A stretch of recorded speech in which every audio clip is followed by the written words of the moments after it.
కాకినాడ నుంచి ట్రాన్స్ లీడర్స్ అందరం కలిసి మన 19 అనకాపల్లిలో దీపుగా కట్టిన ఏదైతే జరిగిందో ఇది ప్రపంచవ్యాప్తంగా అందరికీ తెలిసిందే. అందులో నిందితుడైన అలియాస్ దుర్గా ప్రసాద్ తను చేసిన అతి కిరాతకమైన విధానాన్ని ఏ విధంగా చేశాడో మీ అందరికీ తెలుసు, నేను చెప్పాల్సింది ఏం లేదు.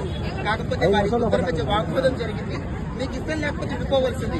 ఉరి తీసి అతి కిరాతకంగా ముక్కలు నరికినకి తన ఇష్టం వచ్చిన ఏదో ప్రదేశాలకు చూడండి. ఇప్పుడు అమ్మవారిని ఏదో చేసిన ప్రదేశాలు పనిచేస్తే అక్కడ అమ్మవారికి ఎలా అయితే తెలిసిందో ఈ యొక్క న్యాయం జరగకపోతే మా కమ్యూనిటీ పీపుల్స్ ఎక్కడెక్కడ ఉన్నారో, ఎన్ని రాష్ట్రాల్లో అయితే ఉన్నారో అందరూ కూడా అదే విధంగా న్యాయం జరిగే వరకు మేము పోరాడుతూనే ఉంటాం. దీపికకు న్యాయం జరగాలి. I want justice.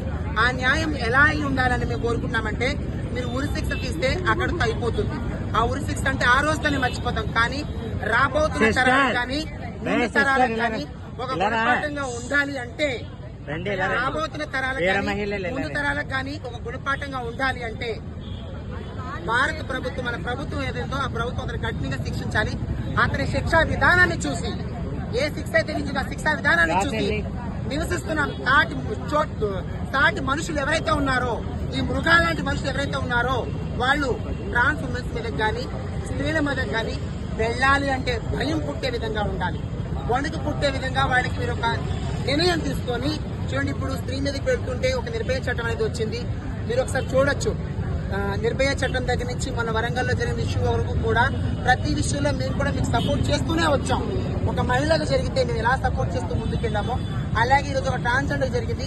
మాకు దగ్గర కూడా అనేక మహిళా సంఘాలు వచ్చాయి మమ్మల్ని సపోర్ట్ చేయడానికి. వాళ్ళకు కూడా ధన్యవాదాలండి.